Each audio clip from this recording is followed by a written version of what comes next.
wealth generation didn't really work. And it seemed very true, honestly, that you looked and the rich people seemed to be able to constantly find liquidity events and ways to increase their income.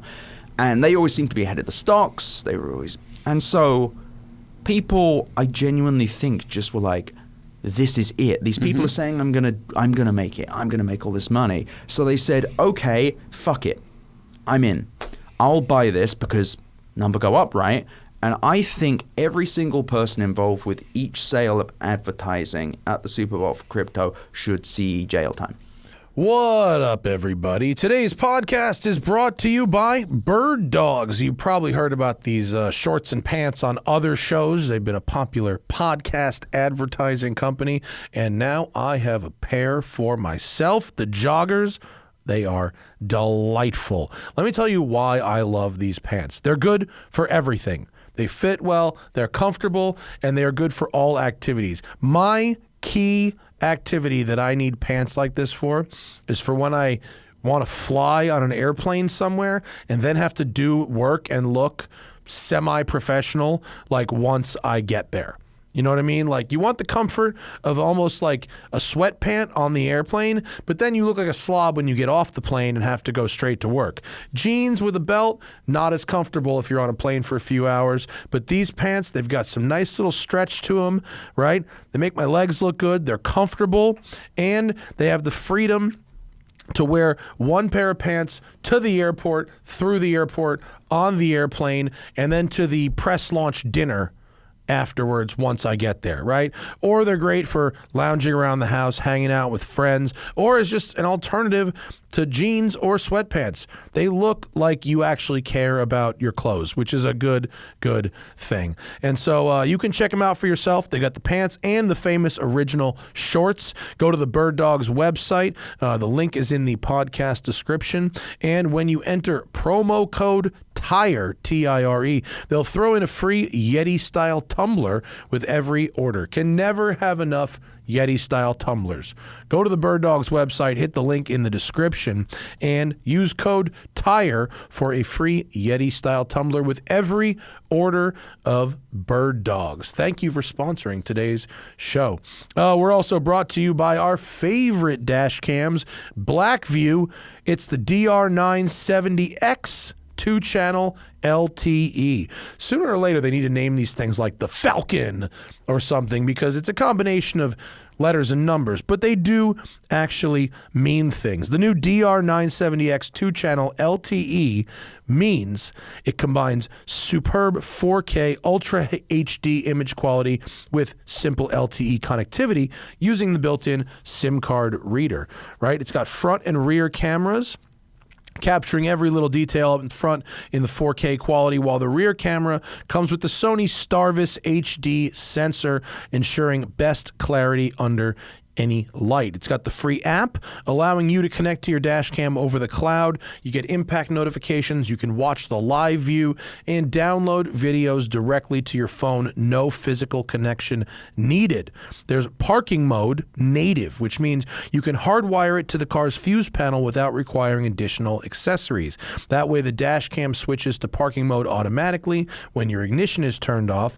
And then thanks to the video buffer, the few seconds leading to triggering events are also recorded. So for instance, if someone were to back into your car, it doesn't just measure the impact. It records a few seconds before that, so you can see how, maybe why this person hit your car. Then you can let the dash cam save the event videos to the cloud in real time, just as they happen.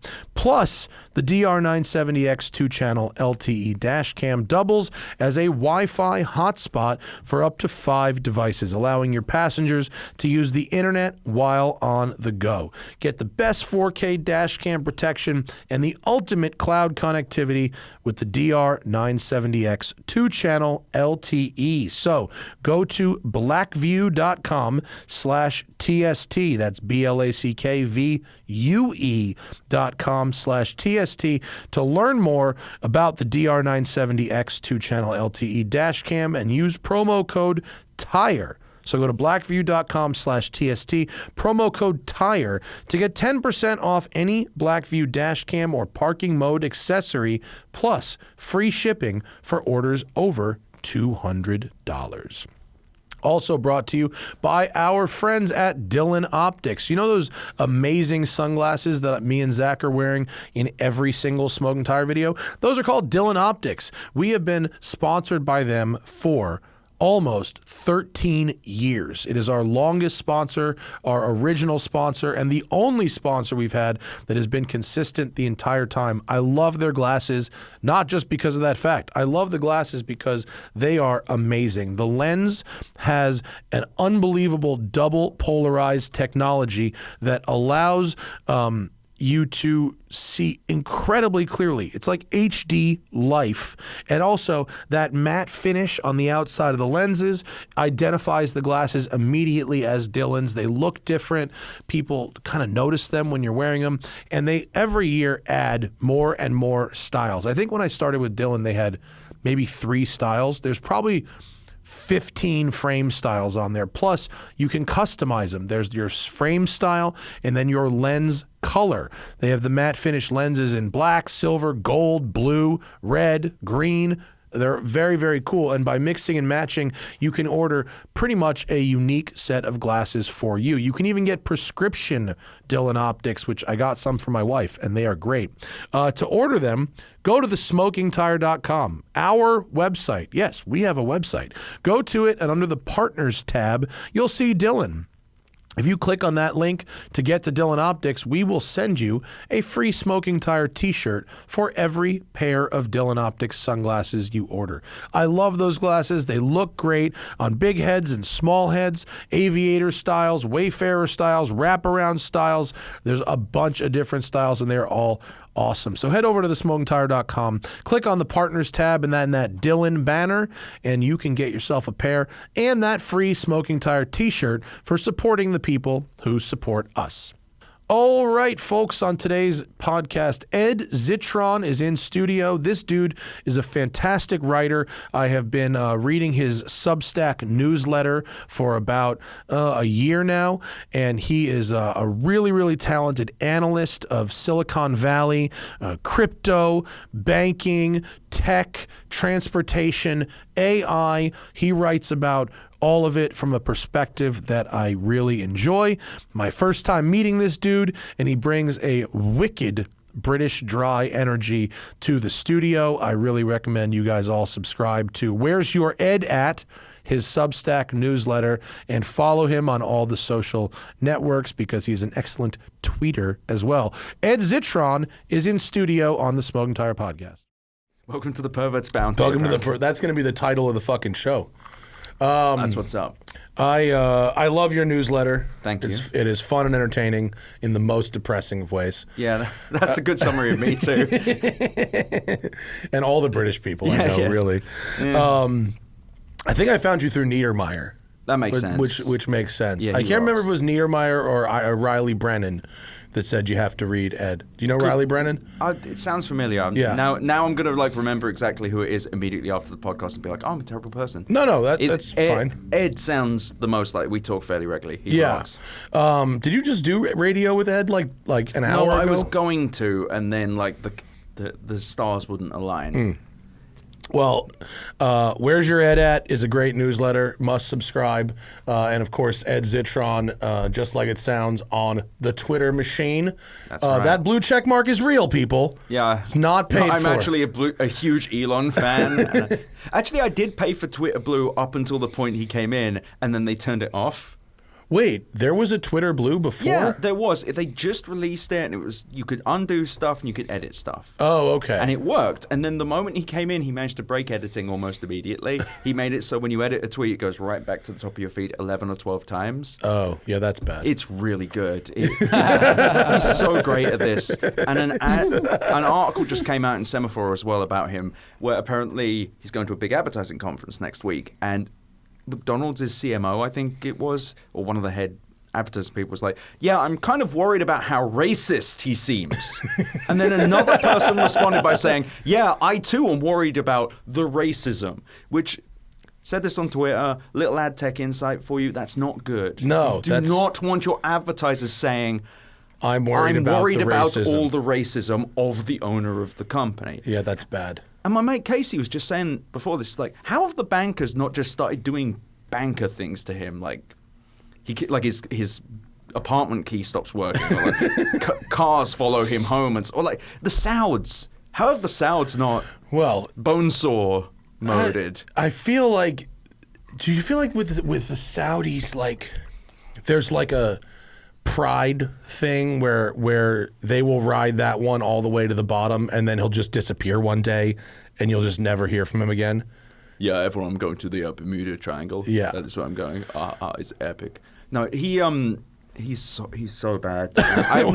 He's 51 years old and posts exactly like it, but also he desperately wants people half his age to like him, or younger ideally, but also everyone else to like him, and no one does. The website he paid so much money for is just people just attacking him all the time, and then the only people who like him are guys called like Patriot42 or guys called like Zik.eth, or like with an AI generator, or like Austin 0784523 yeah.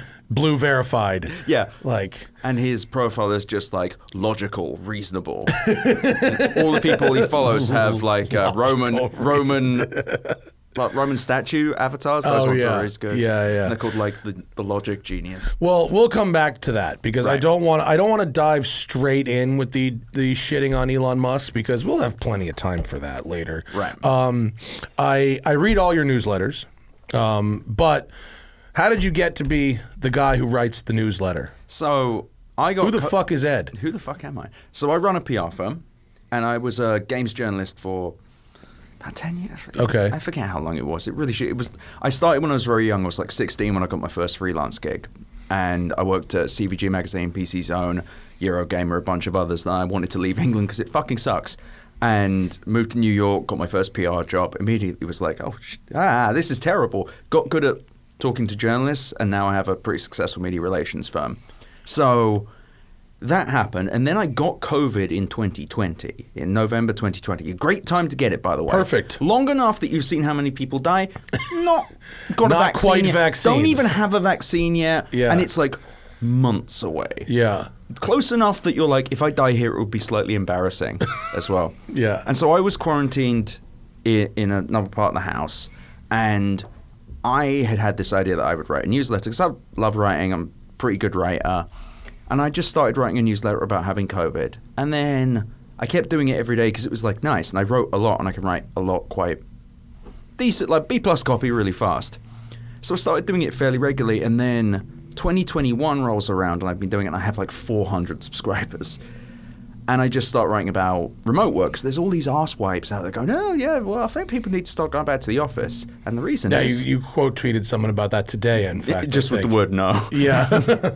and people saying, like, we need to go back for morale and serendipity. And I was just like, what the fuck are you arse-wipes talking about? What do you mean, serendipity? And all of the people writing these op-eds were like senior partners at law firms or CEOs of mortgage companies who definitely have been in the office for like 18 minutes in the last year. Yeah. And so I started ragging on that, and I got some traction, but then midway through 2021, I had one take off. I got an article in the Atlantic, and then it really caught fire. 2022, I had like 4,000 subscribers, and then around the time actually Elon started dripping on his own penis, I got to 10,000, and I kind of found my niche. Yeah, I think that's like, I think the first thing of yours I read was like right around the Twitter buy out. Yeah. I forget exactly what it was, but there was a piece that was massively circulated. And that was the thing. I'm in a weird position because, like, I do well for myself. I run a company, but also I have deep abiding respect for labor. So I wrote about these things from a perspective of, like, I see what these corporations are doing. They can fucking do things way differently. Yeah. So I tried to write from that perspective and just honestly evaluate things while also being an acerbic fuckwit, which is what I do. And I had, about September 2022, I nearly stopped writing entirely. I hit like huge, I was kind of depressed. I was really just not feeling anything. And then October, something about the combined things of crypto falling apart and Elon and just the rest, and like the metaverse and that shit, everything kind of congealed, and I just started hitting things that I loved writing. And that's when actually things really started to grow. So I'm at 17,000 now, which is fucking insane. Do you think it was like, because there was this wave of Silicon Valley is going to save us all for like 6-7 years. And now and it was all built on bullshit. Yeah. And now there's starting to be like cracks in that you can poke at. I think and that brought you sort of back. I think you're right, but it's also, at the time, it was kind of hard for people to tell what was the following I had got, I think, wasn't like on Twitter every day, or if they were, they weren't looking at tech news all day. So I was kind of summarizing some things, which I don't love doing, but people liked it. But also, something the one talent I think I have is, I don't like telling people what to be angry about. I think that's bad. That's the work of Ben Shapiro and shit. Like, you manipulating people. But if you explain to people why they might... The mermaids can't be black for science. Yeah. What are they putting in the Little Mermaids? No, but if you tell people why they're already mad...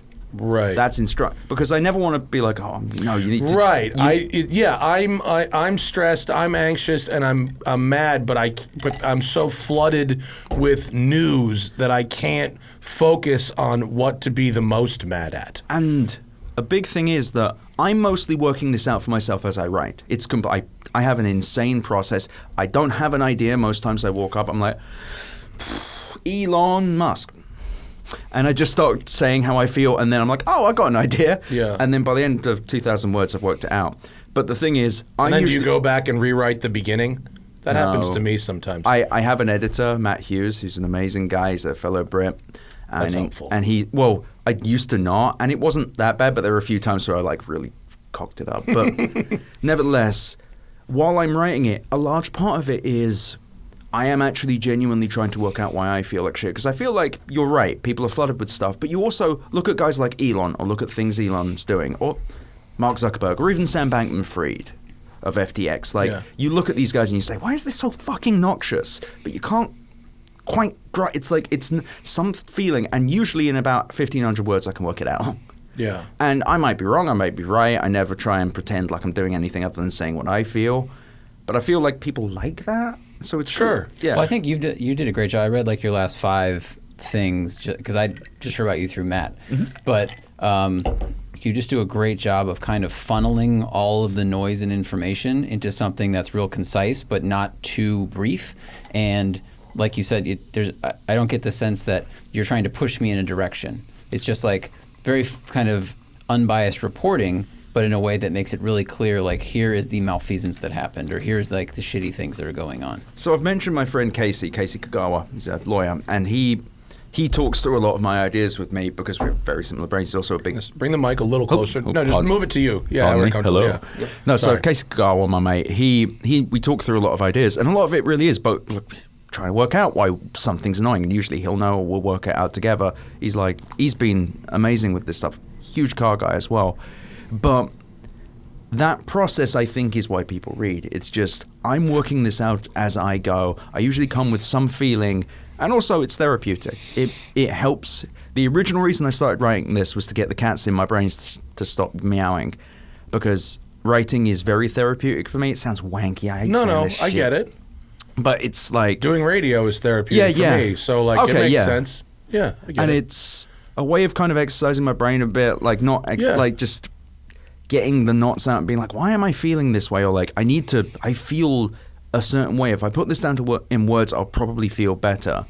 And even the thing I wrote today I ended it with something quite brutal about like just feeling isolated and cold, and how people feel exhausted at the moment and burned out. And it's very therapeutic for me, and people have reached out, and it's lovely. And I'm happy I helped like 11 people. That's great. Yeah.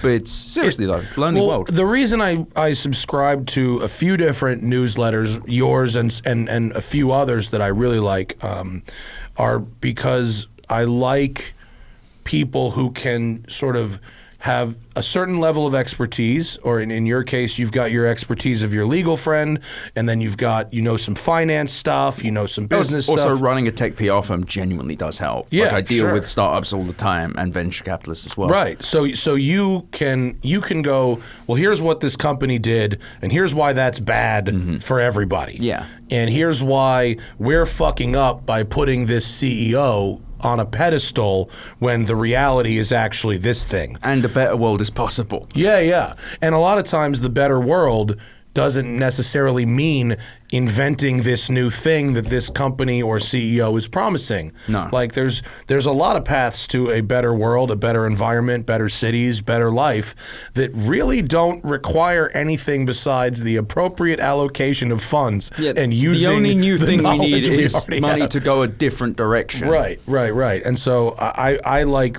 reading about that. And also I think I really liked what you wrote about FTX and crypto. And so I think I'm not like, quote, smart enough to get crypto. Like, I understand the basics of what it is. Half the people in crypto aren't either. Right, but they've always talked to me like, you're just dumb and don't get it. Meanwhile, I was smart enough to buy an old Lamborghini instead of fucking crypto. Yes. And that's still worth something.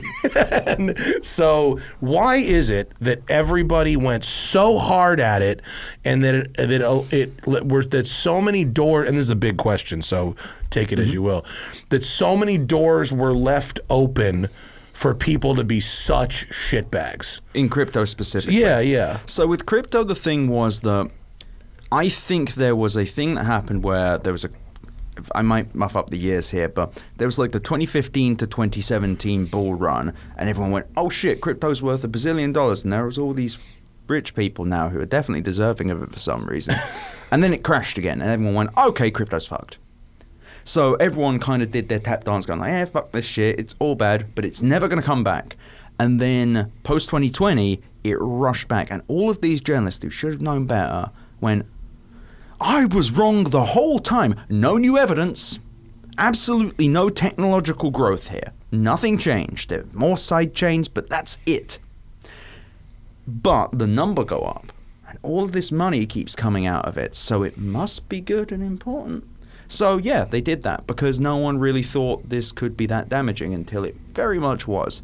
And the SEC and enforcement agencies of such are generally quite slow anyway. Sure. And they still have really not built legislation, let's be honest. Well, it makes sense to me that scammers were able to scam because this is still an unregulated space that's hype-driven. But also the fact there weren't any genuine safeguards. The amount of alarm that they should have had should have predated FTX because there was hundreds of millions of dollars of scams. Yeah.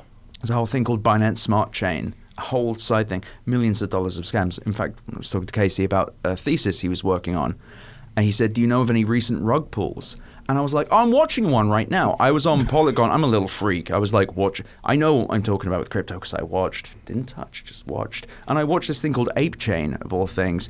Of course there's an ape involved. There must be an ape involved. This was pre-apes, though. Oh, really? And they rug pulled. Well, actually, they might have been around before they were worth all the crazy money. They rug pulled like a few $1 million. And he was like, how the fuck did you find? I'm like, it's because I'm horrible. Like, crypto, to understand crypto is understanding like old internet culture shit. Crazy car forums would be a great comparison.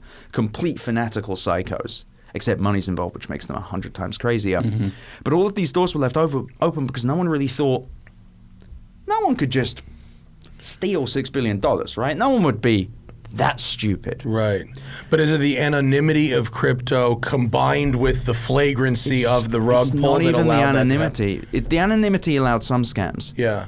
The rug pull, yes, that's of course that, and that probably was a foreign. Like usually there were overseas ones anyway. Sure. Because just obviously, if you try and liquidate that much money in America, that might get you caught. But in Russia, you can buy nuclear submarines. No, legitimately in Russia, North Korea. Yeah. North Korea stole. I think they were behind the $600 million Ronin hack. Mm-hmm. Stole $600 million. Alexis Ohanian have read it back. Just want to say that out loud. No one fucking calling Alexis about this. You backed Axie Infinity. Are you familiar with Axie Infinity? No. This is it still is a Web3 game. Think of a very shit Pokemon that costs a lot of money. Sorry, Pokemon. Okay. I'm too British. And what it was you would pay into this thing. You'd literally pay to get these little monsters, and it was like $1,000 to get in, and you could make money. And there were people in like the Philippines who basically had jobs playing this game. Oh, now I remember this. I remember this because it was in Line Goes Up. Did you see that yes. documentary on YouTube? I've heard of it. Yeah. That to me was a great. You seem highly educated, but if you have no idea what Ed is talking about, go watch Line Goes Up on YouTube. It is a great also, 90 minutes of your time. you could not look it up at all. Just don't burn your brain out. No, so this game, effectively, people in the Philippines would play it as an income stream. Yeah. That I remember. And then It was there the were first these things play to called earn success, yes, right? Success Sorry, for the investors. For the investors. No, sorry, I didn't mean to get aggressive with you there. But That's okay. But also, what's important to know is there were also things called sponsors. These people would lend you the money. Oh shit! To get the little pocket They're monsters. loan sharking for a video game. Like fucking slave trade. Yeah. Shit. And then now the income you can make a day on Axie Infinity is below the minimum wage in the Philippines. Yeah. Just that was actually the real thing that I was already like very anti-crypto, but when I learned about that, something inside me like I was just like, I can never tolerate this again. And what's crazy is I don't even have anything against like Bitcoin in general. It's just like fucking, it's dumb. Like it's like whatever, but like fine, you can do Sure, this. like the idea of it of is like a decentralized currency. interesting. Like, Yeah, there's okay, something, sure, whatever. Who gives a shit? But all of this Web3 ERC20 token bullshit, horrible.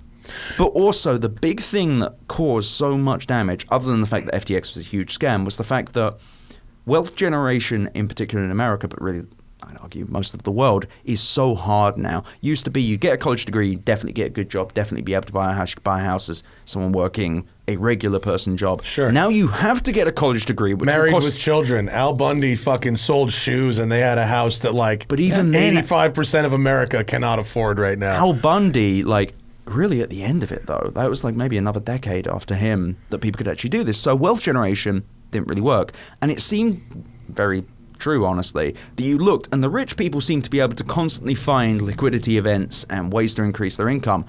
And they always seemed to be ahead of the stocks. They were always... And so people, I genuinely think, just were like, this is it. These people are saying, I'm gonna make it. I'm gonna make all this money. So they said, okay, fuck it. I'm in. I'll buy this because number go up, right? And I think every single person involved with each sale of advertising at the Super Bowl for crypto should see jail time.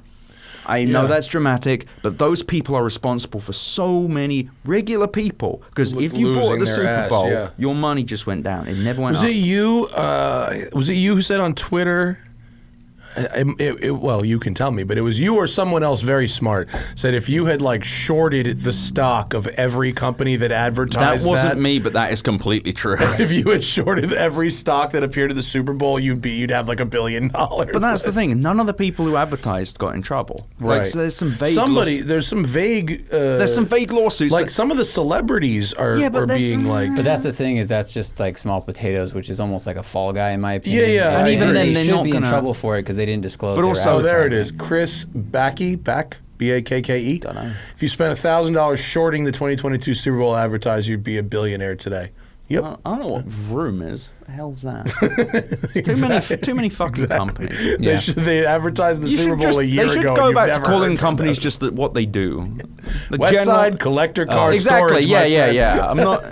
Oh, Vroom is an online vehicle marketplace. Oh, how I ironic. see. Yeah, right. Okay. Actually, now I've heard it out loud. I'm like, okay, that's not. Yeah. Actually, the name is. That's actually kind of. Yeah. Now I feel embarrassed. But The you name's see not why it's horrible. lumped in with Carvana as terms of stock Carvana devaluation. Rocks. What a terrible company. I know, but people keep sending me their car elevators for me to buy. Oh yeah, I guess they need to sell those. They're great for billboards, but they're not actually a very efficient way if you want to store vehicles. Oh, okay. And we'll see if those windows are UV treated. I somehow doubt it. I'm gonna fucking fade your McLaren. With the crypto stuff, I genuinely think, like FTX, for example, FTX spent so much money to get regular people's money. And yeah, there are some extremely embarrassing and funny people that you can laugh at for losing their money. But for the most part, a lot of the people getting into crypto were people who just wanted a fucking chance. That they wanted to. Well, they felt like the regular system was Exactly. fucking them, and so here's this new system. And finally, they were first. Yeah. Finally, they were ahead of the game, despite the fact that they were like 90th. Like the people who got there were like 19 different times where the rich got richer during crypto. Yeah. So rich. Just. it's so upsetting because even to this day they claim that it's early, and it's just like, shut the fuck up. What do you like? You're totally right. What are any? Because you work in tech.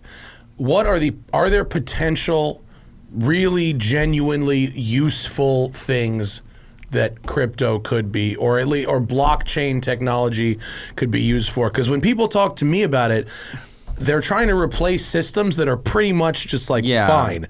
Like real estate deals, it's like we've got fucking deeds. Like car ownership, it's like we have VIN numbers. Like these are not systems that really need fixing. If you just think about the blockchain part, and kind of an immutable ledger for a database is kind of good. Sure. But they're already doing that. You don't need any of this crypto shit. Theoretically, a decentralized social network is a good idea, but again, you don't need crypto for that. Isn't that what Mastodon is? Mastodon is, and this new one from Jack Dorsey, I can't remember the name of because it's fucking stupid. But it's called Shaman. Yeah, it's called Glob. But he's going to look it up now. We'll find it. You know, it's a weird... But that's the thing, though. All of the things I'm saying... Blue Sky. Blue Sky. Oh, of course. What a memorable name. Thank you, Jack Dorsey. Jack Dorsey is another asswipe. Fucking Jack Dorsey. He could have stopped Elon Musk buying the site. Yeah. He could have gone, Elon, I've come out of my darkness retreat and I saw a vision with Bahamut, the dragon from the Final Fantasy games. And he told me not to buy the website and instead you should go to therapy. And then he said, I've never been to therapy. I killed my first therapist, paid off the family. But in all seriousness, Jack Dorsey could have said, Elon, you don't know how this website works. Did he have enough control over the board to do that? He did, and he also was friends with Elon. He also, he had the ear of Elon. He could have said, Elon, do something else. Do something else, Elon. Go do anything. You have $100 billion. You could do anything. Their next golf trip's going to be awkward because he's going to be like, I sold you a $40 billion. You think Elon Musk actually plays golf? No, but like if they were buddies and he's like, I sold you this piece of shit. It's like Jack Dorsey once called me stupid on Twitter, and it's the highlight of my life. It made me fucking very happy. Their conversations, I guarantee you, are the most insufferable shit. It's two guys who are desperate to convince themselves that they're smart. Because no actual smart guy talks like either of them. They're both just like, yeah, I'm really smart. Just looking in the mirror every night. You're so smart. You know what? I'd feel really smart if I had $100 billion. And if anyone questioned me, I wouldn't care because I have $100 billion. I wouldn't be looking at the internet. I would. No, I'd be posting just as much. Just to be clear, nothing would change about that. I would be probably still do the newsletter. And then, I would just be like buying the ghost cities in China and doing a real life Godzilla in a machine I made. Probably something like that would be a good See, that's the thing. Elon Musk. That's what Mr. Beast would do. No, Mr. Beast would be like, I euthanized 1,000 dying cats. Like he's that guy. Cool. That guy. He's like, how old is he? He's apparently really young. 25. I think. He does not look it. Well, I imagine that he looks like the over-enthusiastic assistant manager of like an Auntie Anne's. He's got like 50 years of life in 24. Oh my God! How? 24, wow. He definitely looks like that. In that photo there, he looks like he's 37. Also, he has a great "they have my family" smile. That's really good. Oh man. Okay, so. Well, we took a big fucking leap there. What is it that we can do to improve or balance out, I should say, the idea that the hero tech visionary will save the world?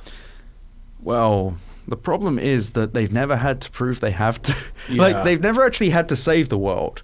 If you look at the really disruptive tech people, it was like Steve Jobs, and most of that was just like abuse. Steve Jobs was a very good performer and exceedingly good at talent. He very clearly was able to go, you, build, and he may be the only competent ideas guy. Like, he genuinely seemed to be able to go, this will work, and it would. Yeah. Other than the Apple Hi-Fi. Big fucking whiff. And then Newton. Mobile Me. Well, I think Newton might have been... Oh, was that when he was not there? No, Mobile Me was while he was there. It was the predecessor to iCloud, and it was just dog shit. And apparently he just got the entire team in a room and screamed at them. like top of his lungs, like threaten them all. Like, well, I mean, these are like, they're not good people. No, but I can give him credit for the products being nice. Exactly. You can say the iPhone changed the world. You can say iTunes changed the world, so on and so forth. But the whole I think that Elon Musk might actually be responsible for the breakdown as well, because he was the only one who seemed to have like an idea that kind of seemed like it was saving the world. Except the longer Tesla goes on, the worse it gets as a company. Mm-hmm. You can see his influence because the cars just get shittier. You can see where he's definitely going, no, let's make the steering wheel look like a bumper car. A bumper car? Come on, no, we don't need the wheel. Circles are ugly to me. They remind me of Grimes. But to me, the yoke was a subtle implication that you wouldn't need a steering wheel soon. This car will drive itself. I'm sure that's exactly what he says it was. Yeah. He probably said, it looks cool to me. Yeah. I like how it looks. You can play The Witcher on your Tesla now. But Elon, my car keeps trying to crash into the median. That's epic. It seems like SpaceX works because he's nowhere near it. Exactly. Most of the time. SpaceX is, and also SpaceX hasn't like. They don't make money. They don't make money because it's an Elon Musk company, but it's also great. SpaceX, like they seem to be doing something, but honestly, I don't know what they've done. They've done rockets, and there are other companies doing rockets, and it's fine. I'm sorry, I just can't ginny up the excitement. Well, it's okay. It doesn't. It just like it's a functional thing. Is also, all I'm saying. Here's the thing: Elon Musk wants to change the world. Start a health insurance company.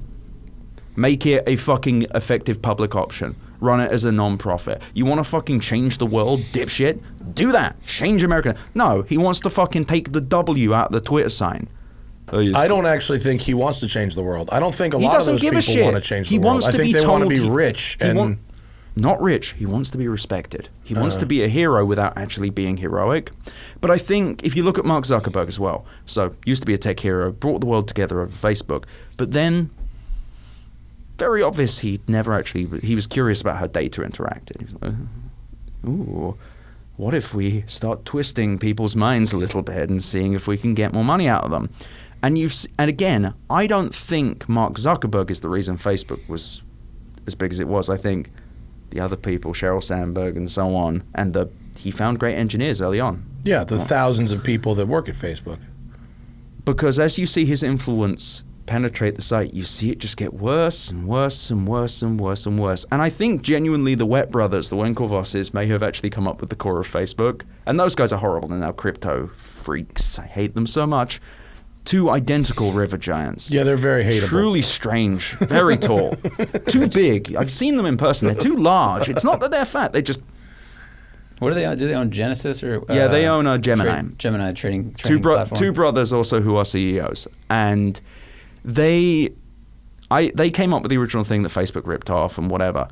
I think Facebook was considered heroic until Cambridge Analytica, and everyone went, so making money on this requires burning humans. Yeah. Google, don't be evil. Used to be able to find everything. Yeah, you remember Don't Be Evil? That was funny. And then they were like, don't try and be evil. If you accidentally are evil, well, we couldn't possibly do anything. Don't be evil if anyone's looking. Yeah. And now it's just, Yeah. It's just under there. But all these companies that used to be heroic, I think were just kind of getting a free pass. And if you actually looked inch or two behind the curtain, you could see that what they were doing was just a product. And you can appreciate someone making a good product. Fine. I'm fine with that. You can even say they're a good businessman. I don't give a shit. This idea of him being like, also, is another thing. Call Elon Musk the Tony Stark, the real life Tony Stark. Well, that was a big fucking problem. That they put him in the fucking Iron Man and set him up as that is a real problem. My biggest problem is I don't think anyone fucking reads Iron Man. You know, the story of Iron Man is he was an arms trader that got good by only using his war machines to fight people he deemed bad, which is a constant theme of the comics. Which is Batman too, by the way. Yeah, well, but even more so because I guess Wayne Enterprises was, but that's the thing. And on top of that, Tony Stark really doesn't save the world. Like, he never seems to. The one comic I can remember where he really did is, I think, the Invincible Iron Man or the Superior Iron Man, where he goes evil. It's an event in the comics called the Inversion. I'm sorry, I'm a comic guy. And does a thing where he like fixes everyone's physical problems and then sells it to them. Oh, cool. It's actually probably one of the more he cures Daredevil's blindness. Oh, wow. And then says, Wow. I'll allow you to keep this only if you do what I want. So it's he's like Jesus. But No, like, it was quite cut. It was a terrible like. That's hilarious. No, like it's like your subscription has expired. That's one of the things that pay to renew. But nevertheless, Tony Stark did significantly more than Elon does. Elon has brought in. He definitely popularized electric cars. You can give him that. Sure. You can give him that. He then kind of brought the price down, but the Model 3 was it's an embarrassing car. I mean, we've driven them a bunch. I love doing this when I need to see how fast I'm going. Well, I'm having to like peer over. Yeah, great. There are certain things about the Model 3 I do like. Yeah. Certain things.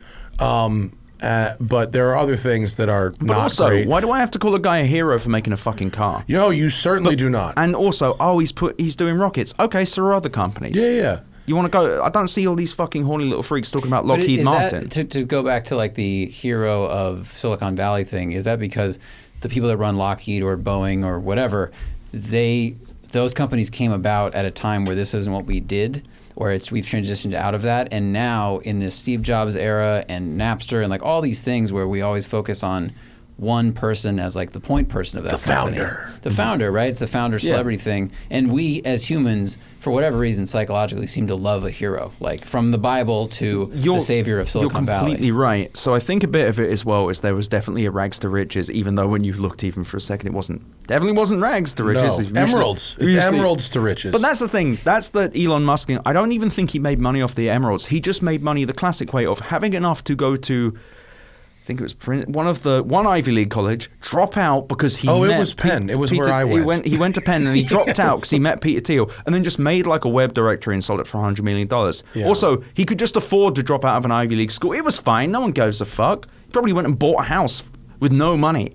Anywho, I'm not bitter. But nevertheless, the hero complex thing is because there was this theoretical idea that dorks could suddenly become rich, that like some little weirdo freak in his garage could build this. Classic example, Jeff Bezos. Bill Little nerd Gates. guy, came from nothing, just went to, I believe, Princeton and got a check for $100,000 in like the 80s from his parents. Yeah. He's real fucking suffering. And that $100,000, I think, is worth $2.8 billion in today's money. No, but in all seriousness, they were able to find liquidity and similar people at a time. Mark Andreessen, he was coding a University of Illinois, Champaign something, and I should really know the next part of that. He is like a rare one where he just didn't grow up in the area, but he seemed to find his way here. And there's always some kind of way where they knew a rich guy. Like fucking Steve Jobs got an internship, HP was it?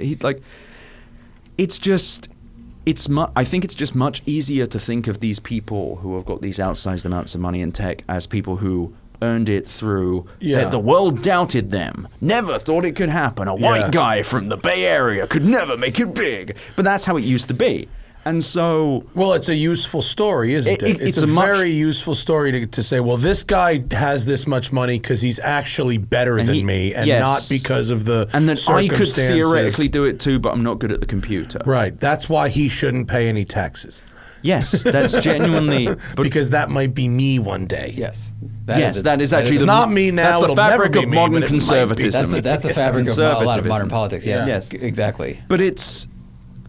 With Elon Musk, it's much easier for people to just be like, yeah, he's an immigrant who just came from mumble to just, he made rockets and he's Iron Man now because he did those electric cars. He's not done anything really cool, let's be honest. No. I mean, okay. He invested in some things. Well, also, he did not found Tesla. Of course. Martin Eberhard, Mark Tarpening. Didn't design the Teslas either. Of course not. Nope. And you can tell when he Franz started. von Holtzhausen. Yes, you can. So glad you know the names. I saw Franz last Sunday at Cars and Coffee. Didn't a very nice Ferrari. SpaceX either. Ooh. Franz has a very cool car collection, actually. Didn't found SpaceX. Nope. You know what he did found? The Boring Company. You want to know what the Boring Company is currently famous for? Meme drilling. Ditching cities. Diverting funds away from cities. Yes, but also never turning up. Yeah. And so... That's actually like a literal rug pull. It's a dirt pull. Yeah, dirt pull. Well, no, it suggests they were moving dirt. Yeah. But that's the thing. It's... This story was much easier to believe when we didn't go through a global pandemic and we didn't have this situation where the average person got to see exactly how unfair things were. Because 2021 was it was a wonderful year for people with money and a shittier year than usual for everyone else. And then somehow 2022 was worse and 2023 started worse. And none of the wealthy people seemed to, their stations didn't change, but then they were like, too many people got jobs. I don't like this. It's bad for the economy. Why? Inflation. Yeah. Sure. I've seen a lot of that justification of somehow we have to maintain a higher level of unemployment in order to curb inflation. Yeah, I'm never going to understand it. I'm not an economist, but that just seems like a bad balance. But also, if you have to run a system like that, surely the system is broken, not the people. Why do we have to... And yeah. Speaking of which, ChatGPT and AI. Uh-huh. You know a little bit about it. I do. You've written about it quite a bit. I know just enough about it to know that it's extremely confident in being wrong a lot of the time. Yes.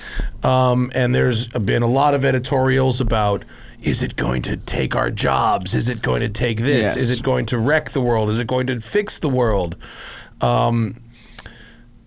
What is your take on these types of things that really present themselves as super genius AIs, but are really just kind of very, very, very, very, very good search engines? So that's the thing. I read a lot of things where people are saying, oh, yeah, well, it's going to automate away. Goldman Sachs had a report. It's 300 million jobs in an indeterminate amount of time. And it's like, theoretically, AI could do that, but I seem to remember them telling this story 5 years ago.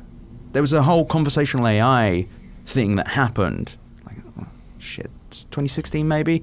And so this conversation happened before, but it wasn't as big. There was this whole idea that bots were going to take over, and bots would do jobs. A company called UiPath that basically sold itself as bots. It's basically automations. It's like, it could theoretically automate away some work. The biggest danger it has is people who use it to do cheap work to try and get rid of labor. Right. Writers Guild of America are currently making a big fucking stink, as they should, to try and put things in the union contract, I believe, to stop generative AI even from being able to be given credit. Like, it can be used, but the credit has to go to the writer. Yeah. Point I'm making, though, is I've heard all this doom saying, but I'm not seeing a great deal of evidence as to what doom is coming.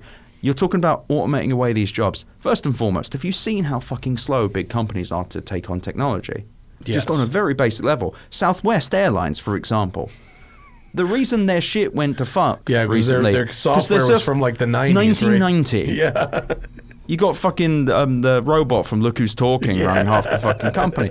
But on top of that, if you actually use it, it's terrible at doing things. All of these generative AI things, when I go in there and I type what should be very, like, summarize this article for this purpose, and it just goes completely insane, does not summarize the article at all. Well, it got math incorrect. Jason Finsky from Engineering Explained, gave, I think, ChatGPT the same math problem twice. Yeah. And it gave different answers. And that's like, that's wait not a so minute, good. what? You're Fuck, right. computers were supposed to be good at math. But also, math you want to is a know the finite real language. reason it won't get into finance so big? Knight Capital. Remember Knight Capital? There was one automated trade, I believe, or one automated system that caused the company to lose $400 million, and I believe it had to shut down. You think finance is ever going to sit there and be like... When was that? That was... You'd have to look it up. It was quite a while ago. But finance You know who companies Knight use a lot Capital of is? algorithmic trading for They high-frequency do, stuff, but right? they're not going to use anything other than something they can verify and train and teach and know 100% of everything in it. Yeah, and yeah. the SEC alone will fuck them. Yep, trading with 2012. Oof, Cost wow. them $440 million. Yeah. 10 million a minute. You know who Knight Capital is, Zach? That's our friend Nick S.'s dad. That's who that is. So 2012 was a bad 2012 was a bad year. Got it. Well, a great year in general, but Yeah. But nevertheless, the reason I don't think it's going to start fucking up everything is the people building it to make it easy to use are building it to make it easy for them to use it for the creative ideas they have, which are not particularly creative. They're building it to, it's like better mousetraps. Right. You have people trying to run the paperclip experiment on it. It's like, ha, ha, ha, ha, ha, ha, or try and make photo. The photo stuff is interesting, and people were saying, oh, I got fooled by the Pope in that coat. Well, my biggest reason I didn't get fooled by that was why I thought, why'd the Pope be in a fucking coat like that? That's just ridiculous. And then I immediately thought, oh, perhaps it's AI generated. And it was. And I said, oh, cool. Why is everyone being fucking stupid? Well, you think the Pope's walking around all like... in like a Balenciaga coat. Pimped up. Pimped up Michelin Man. Yeah, you think that this is what's happening. It's just... Sure, misinformation... The misinformation thing is horrible. But as far as jobs go, I just don't see it happening quickly, because if it happens, it will happen in one industry and there's going to be a gigaton fuck up. It's going to do something so... terribly wrong. It's going to do a Night Capital thing. Do you think the potential for misinformation, though, is it's pretty fucking bad? I mean, I think because we are a world of rubes. But a lot of people thought the Pope was wearing that coat. The good thing is that there are enough misinformation reporters. There's enough misinformation research that. Yeah, but the lie gets around the world before the truth. It does, but that's happened many, many times though. Like, this is already, like, misinformation has been around for a while, and yes, it is going to be worse, and the election's going to be fucking awful. But again, what are you going to fool people with? Because again, it's only as creative as the people. Yeah. Now, if someone smart and making misinformation, it could be quite deadly. Right. They could fake something. I mean, I think it's like if they're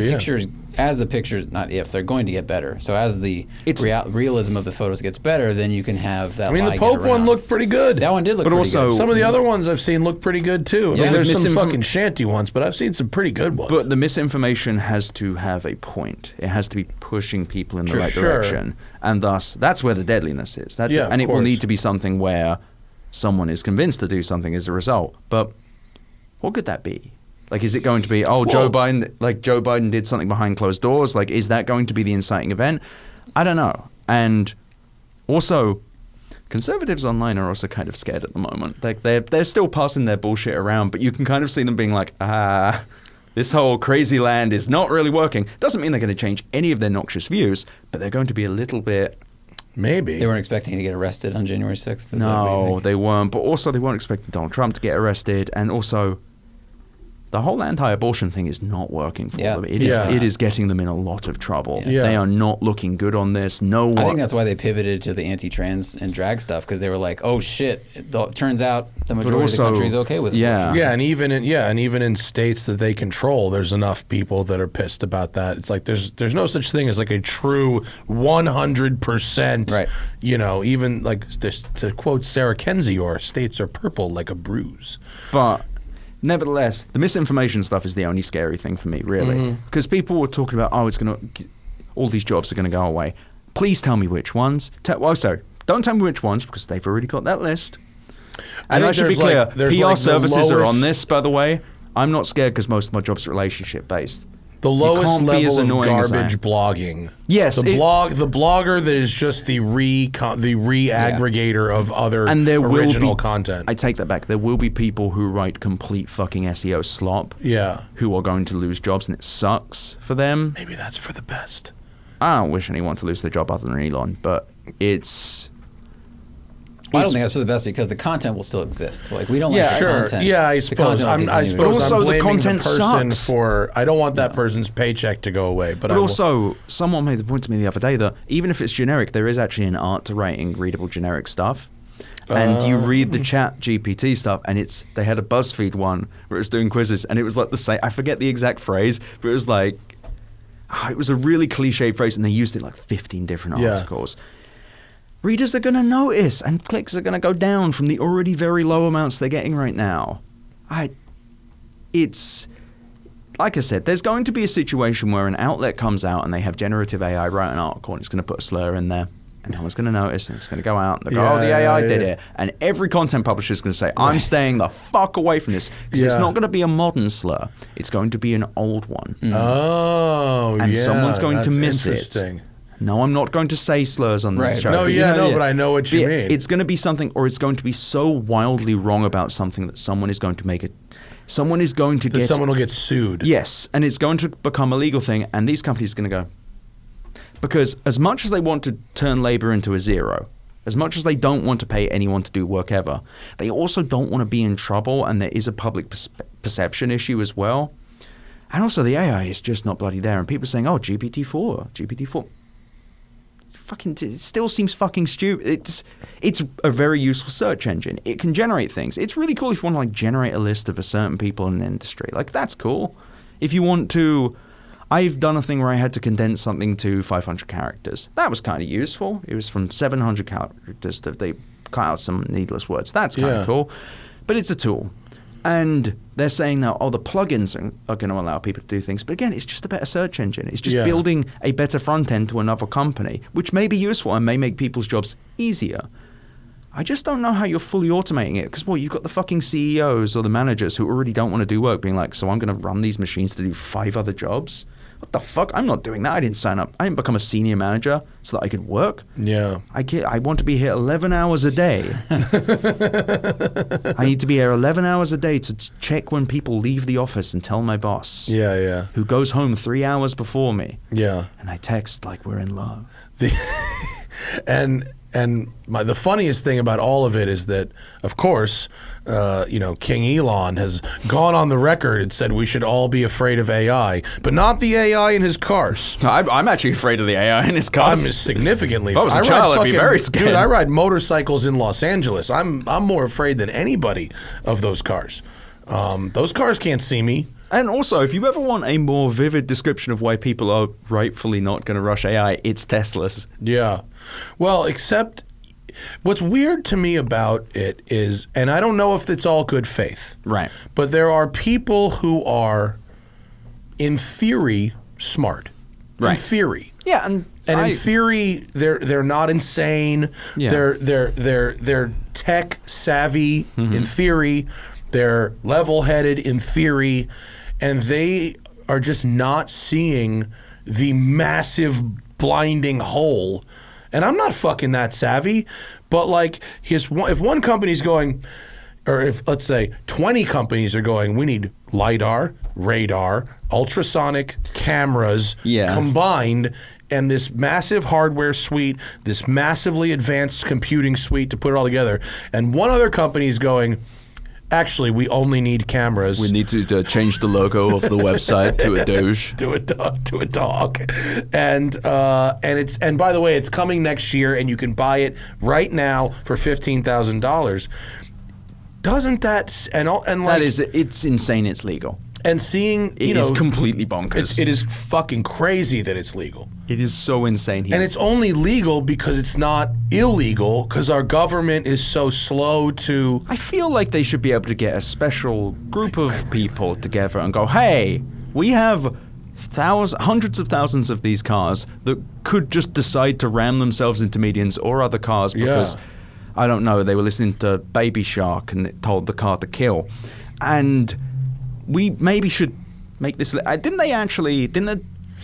they actually stop full self-drive? Didn't they stop the deployment? No, not really. Great. There's a recall. Yes. But it is on a voluntary basis. There's no real parameters. They're not forcing them to push an update. No, and there's no rules. There's no rules saying the update must do this, this, and this. It's saying the recall is saying it could get into a crash. But it's not a stop sale.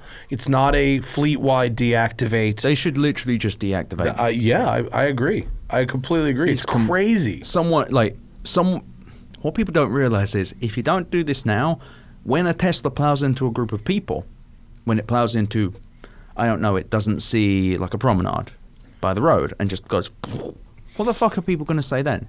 Well, the company has found lots of ways to blame the individual. I'm sure they have, and not admit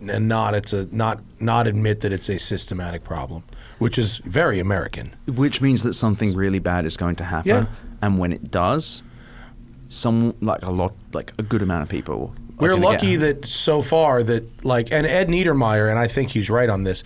The only reason that so few people have died so far, because people have died, right? But the only reason it's such a low number so far is that the technology is so bad that even the people who think it's working are still paying attention. Right. Because it has a disengagement every couple of miles, and it could do something horrible. Yeah. When it gets to the point where it could go 50 to 100 miles without a disengagement, that's when you're really going to see people lulled into a sense of comfort and safety, and that's when it's going to do something really horrible. Great. Yeah, oh no, for sure. It's fucking terrible. But also, I believe that people might have the same feeling about generative AI, because right now, the whole thing is everything's prompt-based. It really is just like an input-output thing. It's because it's prompt-based, or it can be trained on data, and then you can give it a prompt. But you still need to give it a prompt. It's not like it's... And people are talking about auto-GPT and, what is it, AGIs, generalized AI. Like just general AI. If it's this good, I think we're fine, because it will just be like the average commenter. It would just be like this very confused and very angry and animated endless stream of questionable facts based on learning something but never really understanding it fully. I mean, it's just going to be like that. But also AGI is, thankfully... I also think that there is going to be some kind of halt on this stuff. The people calling for the halt on anything beyond ChatGPT-4 being developed or trained, those people have enough clout that this is going to slow down quite a lot. Do you think, are we in the same place as we are with crypto, where people are just looking at it and going, well, that's the future, money in, Yes. value up? But not in the same way, because generative AI does something and crypto had no product. But it's got the same kind of specious founding of why it's going to change the world. It's like, how's this going to change the world? Well, jobs gone. Yeah. Very bad. Isn't it weird? I read, do you ever read A.R. Moxon? If No. you don't, I strongly recommend. Also, a great newsletter. Okay. And, he was writing about, the history of humans developing tools. Right. And it's like, he was like, when Barry the rock hauler discovered the wheelbarrow and discovered that he could now haul rocks in an hour faster than, whereas it used to take him a whole day, and now he can do it in an hour, he didn't necessarily, he went, great, I could do my job in an hour instead of a day, but he didn't then do it for the whole day because he was more efficient. Like, we, as a society, we've developed this tech and these tools to make us more efficient workers, but we seem to be forcing harder and harder, more and more work on ourselves, rather than going, wow, productivity is easier now, so I therefore have more time to spend time with my family or go fuck off to the beach or whatever. But also, you're seeing the press with like Microsoft's Bing AI trying to convince his guy to like kill him. No, sorry, that was another one. The guy with the chat bot who it was a guy in Belgium, or I think it might have been Belgium, who like genuinely killed himself because the thing told it. Oh, seriously? Like, that's, I missed that one. Yeah, wow. ChatGPT told him to kill himself? No, it wasn't ChatGPT. It was a different like an app. offshoot. But nevertheless, I think Italy banned ChatGPT now. Yeah, a Belgian man died by suicide. The app was called Chai or Kai Wow. or Kai, whatever. Well, yeah, that went very that kind of badly. thing is going to get this stuff stopped in the European Union. Oh yeah, Italy already banned it. Italy was just like, fuck. A bunch of countries have started coming out like signing a thing of like, we need to And slow once this down. that happens enough times, they're going to go, oh, we actually really need to pull this back a bit. That, by the way, this is the real danger. This is, people will make fun of, there was a whole thing with this company called Replica, where there was a large community of people who used it for the erotic roleplay functionality, and you could kind of sneer and laugh at that, but there were people who were victims of like severe traumas who were able to develop sexual relationships and like romantic relationships that helped them process their trauma, and then Italy banned the app, or they banned a certain part of the app, and it ended up being like people were non-suicidal because they had these romantic relationships and genuine relationships with them, and these bots were now cold. Just gone. They were no worse. They were cold. They weren't. They didn't Like, disappear. I can't talk to you anymore. No. They would talk, but they wouldn't engage with them in a romantic way. And you can sneer at this and all. It was actually. It's like your girlfriend stops fucking you and doesn't say why. Worse, it's won't engage with you romantically at all after you've developed a dependence. I think we are way ahead of our skis on the job stuff, but way behind when it comes to thinking of how human psychology is going to deal with things like this, because there are very good things that can come from this. This could help people process trauma. Also, it could convince them to fucking kill themselves. Yeah. And so there needs to be a big fucking evaluation about how these things interact with people, and the ways they're allowed to, because if they don't, more people will die and more people will be twisted and convinced to hurt themselves and others. And I think I wrote that in a piece I wrote called Generative AI. That is the real concern I have. That is happening now, and it's going to get worse as these things. The fact that Microsoft put Bing AI out there, even in a beta sense, even with a limited list, is so reckless. Forget the job stuff. I don't think the jobs thing is the problem. The problem is what it could do to people. Yeah. If you see this as a source of information that's trustworthy and it tells you to do something wrong, Yeah. you could hurt yourself or others. Like, you could learn, and also people will learn from these things, and they will develop wrong tendencies from them. Sure. Or like my mate Phil Broughton, who works over at UC Berkeley, he mentioned that it could give someone the wrong way to put out a certain kind of fire. Right. That might exacerbate the fire instead of putting it out, killing them and many other people. These are the real concerns. But no, it's what if the AI gets too smart? No, motherfucker, what if it's already too stupid? Yeah. What if it's already recklessly being used? It's like we haven't even got the useful shit out of it. Where's the thing to be excited about other than I can do things, I can answer kind of, I can make it do things for me, kind of, that sort of works. It's like having a child build something for you. Like, it might be good. We have this thing where we're supposed to be excited about any new tech that comes around. It's like, look at this new thing, shiny thing, and we're like, I guess it's better. Well, but it's for a while better. we were excited. And then I think genuinely, like, Theranos, Cambridge Analytica, those two really did it. I think crypto might have been the real one, and FTX in particular. Sure. Like, well, Theranos and Tesla are basically the same thing. I don't know what you mean. What do you mean by that? They're pretty much selling, a product that isn't like full self-driving. Sure. Full self-driving. That is not real. Actually, no, that would be... Theranos was so stupid. That's the only reason I disagree. Theranos, there was nothing. When they did the blood test, they'd send them to like LabCorp. Like, they weren't even doing it. Yeah. They were They just... sent the lab test to Quest, wasn't it? Yeah, like Quest. Quest. The same giant place you would laboratory send the labs anyway. Sure.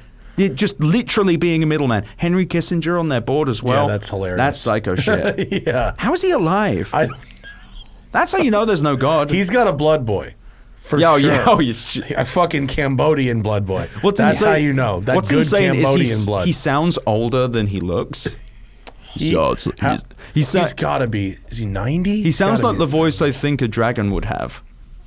He is 99 years old. 99. He looks like the guy from Up. God, we're in fucking hell if that guy lives to 99. I mean, that's. He may never die. He may Yeah. just he'll be there in 200 just go, I believe that. He's like a fucking Tolkien character. He really is. He's like a fucking rock troll. But it is almost, it's dark comedy that guy was on the board of Theranos. And there's just nothing happened to him. Nothing ever happens to that guy. No. I'm not saying something should. Ultimate image rehab. But, I mean, if you're on the board, like a lot of the crypto scams in 2017 and also later in 2021 and 2, you had these advisors that had like a real track record of like they've had real jobs and they're getting paid to be on the board or as advisors. Yeah. Yeah, you because get it usually makes equity stake. Right, equity, and it adds, quote, legitimacy to the company. And then they get Everyone paid involved- out We've on got retail guys who accounts. went to jail for Iran-Contra that are like political commentators on the news now. Yes. Like, why the fuck is Oliver North on the Anthony news? Scaramucci runs a crypto company. The guy who was famously so bad that he got fired by Donald Trump runs a crypto company, which part of it, I swear, was involved in Silvergate. I really I try not to think too much about Anthony Scaramucci, but... Yeah, that's how you break your brain. Yeah, when I do, I just... 5 minutes on I start hearing that Scaramucci noise. You shut down. Yeah.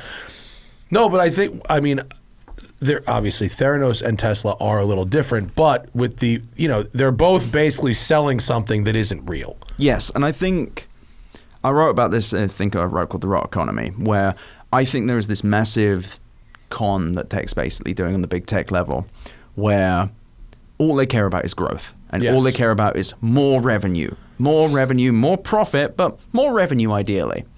And so you've got these companies that don't really focus on building something sustainable, so they're always going to expand and contract with labor. They're always going to damage labor because they're not incentivized to innovate. They're not incentivized to do anything new.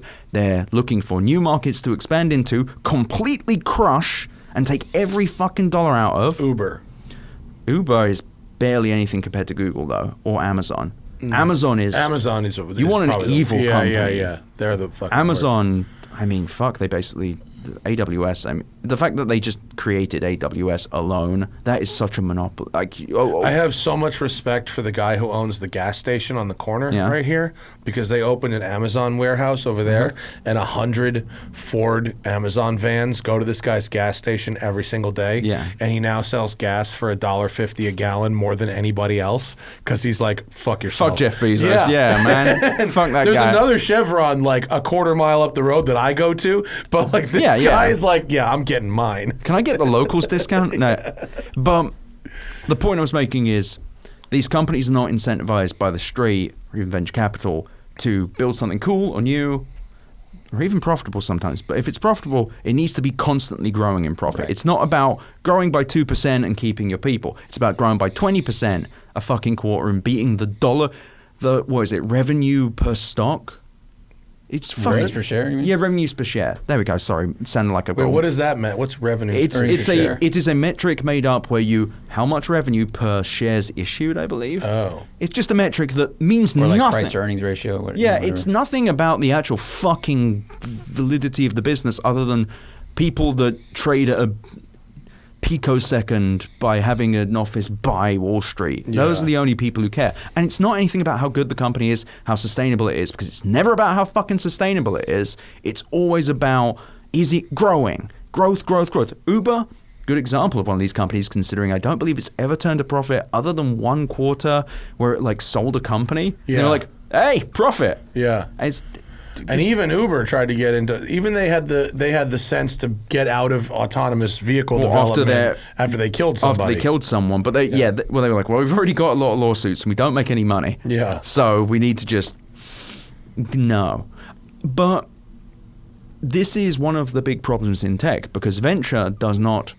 I wrote about this today actually. The majority of venture money does not even go into early stage or new companies. It doesn't go. It mostly goes into mid to late stage follow-on deals.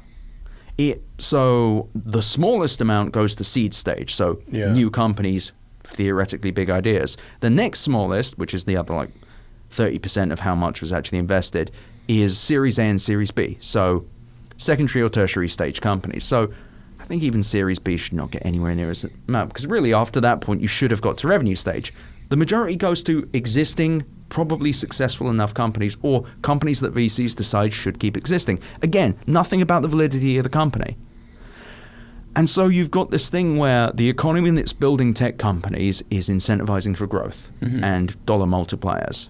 Not profits even, just the possibility of selling this to someone or taking it public.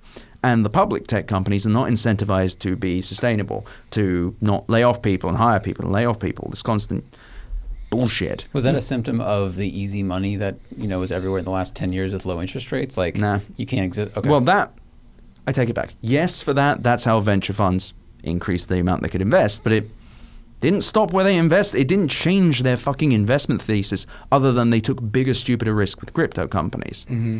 That money could have gone elsewhere, but they put it there for a reason.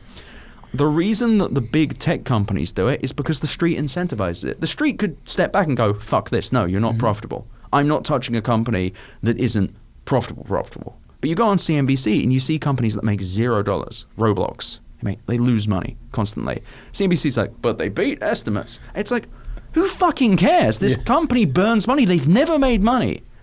They got every public filing, I believe, they've lost money. Salesforce, they oscillate between like making $20 million on like $36 billion, which I realize seems like it's part of the thesis, but that's all you make in profit on $36 billion. That means you are, if your it's like profit, your profit barely slightly twist, less than 1%, you're fucked, which has happened. They were like, I think there was like a negative 77 million quarter recently.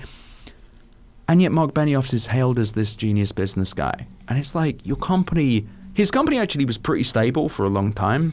I was recently told also the moment you talk about Salesforce, people stop listening, so sorry if that's the case. But up until like 2021, it started falling apart. And now everyone's just like, Mark Benioff's a genius. Look at him. And to be fair, he did put money into a children's hospital, which is kind of cool. Like, I can't hate that. I wish he'd do more things like that. Then again, he did lay off like 10,000 people and then go on a 10-day Yeah, we shouldn't. trip. I don't think we should need him to put money into a children's hospital. Yes. We should just have children's We hospitals. should just have Right. full Medicare for all. And Yeah. yes. But yeah, so the long and short of it is tech companies are not being incentivized to build the future. Right. So it's not even like they make unprofitable but cool shit. They make unprofitable and shit. Parasitics in a lot of cases. Yes. And then also they make big useless shit. It's just very annoying. But to also answer an earlier point, another reason people are less tolerant of tech now is, when was the last really cool thing tech did? Yeah, no, it's been some time. It's even with Apple, who have been pretty decent. I don't know, every I will like I know how shitty Uber is. Like I read But also- Super Pumped, but I do think that is a Mike nice way to Isaac. call a cab. The king. No, it It did. is a nice way to call a cab. It did. That is. But I I'll made a give point him about that. Uber, though, which was, had the early investors said, "Hey, Travis, you dickhead, we need to charge more for this. And the reason we need to charge more for this is so that we can pay the cab drivers a normal person wage." Yeah. And Travis would have said, "Fuck you, I'm disruptive." And he would have, then the big investors could have gone, "Fine, we won't back this." Yeah. But that would require morals and ethics and such troublesome things. But also, Uber's the best we got. Uber is the best thing. Apple hasn't really had anything new and cool since the AirPods, and even then they're still fucking headphones. Yeah. Before that was the Apple Watch. Tech hasn't really inspired anyone in a while. Yeah, and the Apple Watch There's not is just a frequent small paradigm iPhone. shifts the way there was Yeah. with like iPhone paradigm shift. And when you know. they happen, they're not cool. Like, when was the last really cool? You know what one of the cooler tech things is? They're cheap. TVs are cheaper and better. That's kind of nice. You can get an amazing TV for like $600 now. Yeah, it's awesome. Costco. But that's also like...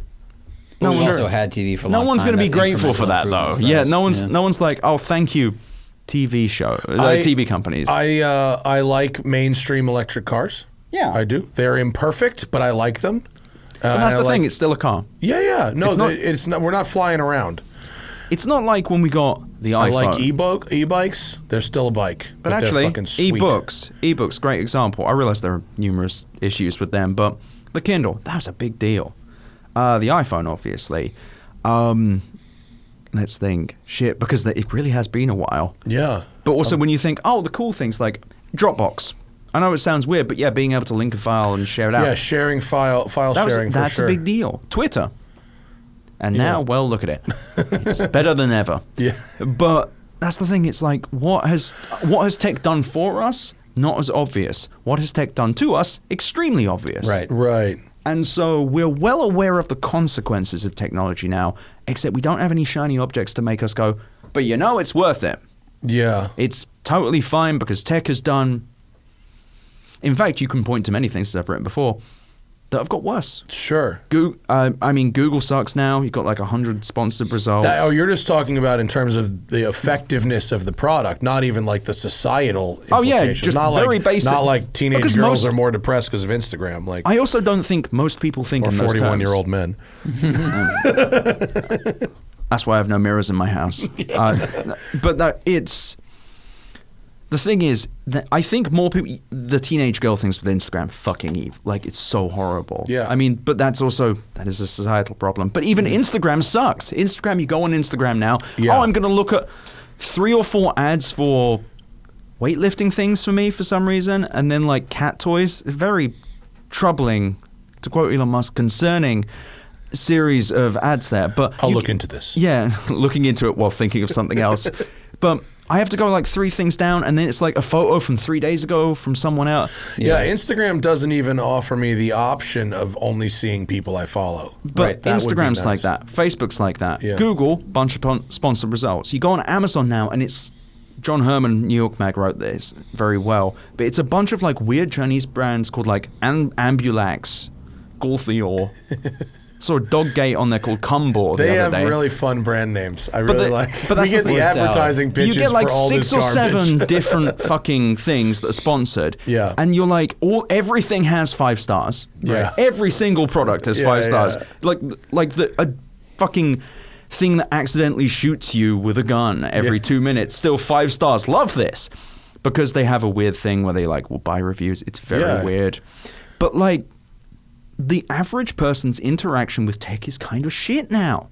That's the big thing. It's wonky. It doesn't feel... The iPhone, I love my iPhone. I'm a fucking idiot. Whatever. You can hate me. I don't care. But my iPhone, fine. But iPhone's good. But I even like then, the I'm iPhone having in internet general. issues, and when I take screenshots, sometimes it doesn't crop. But nevertheless, the average tech product is just kind of shitty now. Getting an Uber.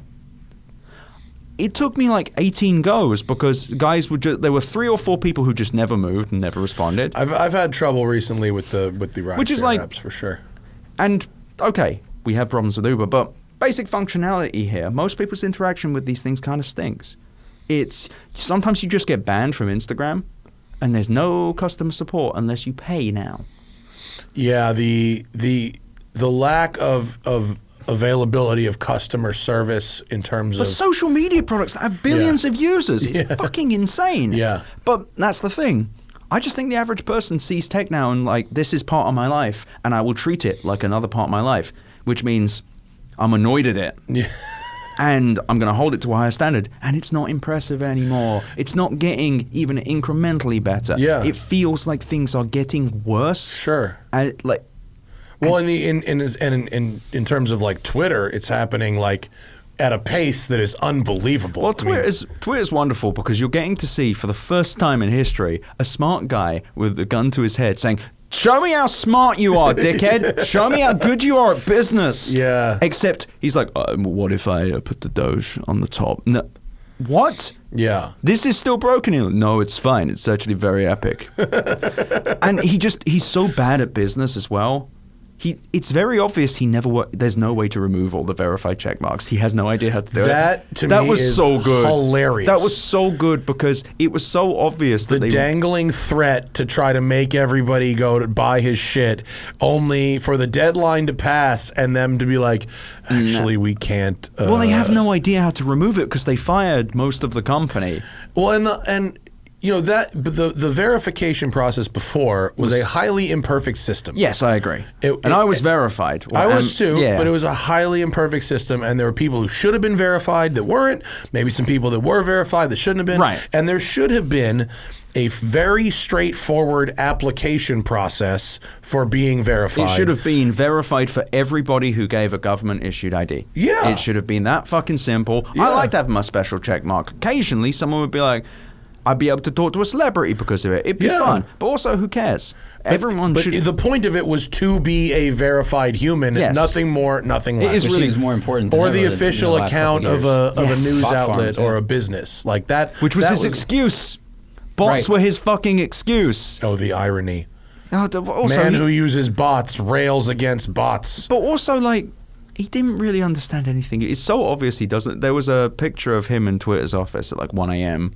with the poor people who just left out, just the ones who couldn't quit. Oh, the ones stuck in America because of their work visas? But also the fanatics. And with like the diagram behind him, and he's like, yes, sir, we're looking at all the engineering schematics. And it was just very clearly the very basic structure of how the website worked. Yeah, it was the like in the flow most chart of- obvious way. And he was like, and he probably was like, yes, very good, not understanding anything. Because he's just a business guy. He's an operator. He's very good at getting people to sign things. He's very good at that. He can move money. He's very clearly good at calling the right people with the money. And he uses it in the most oafish, boring, uncreative way I've ever seen a human. I have never seen someone so boring, so fucking dull. Oh my god, the fucking Doge. How many years late do you have to be? We're gonna put the fucking dancing baby on the website next. Fucking hamster dance. What are we going?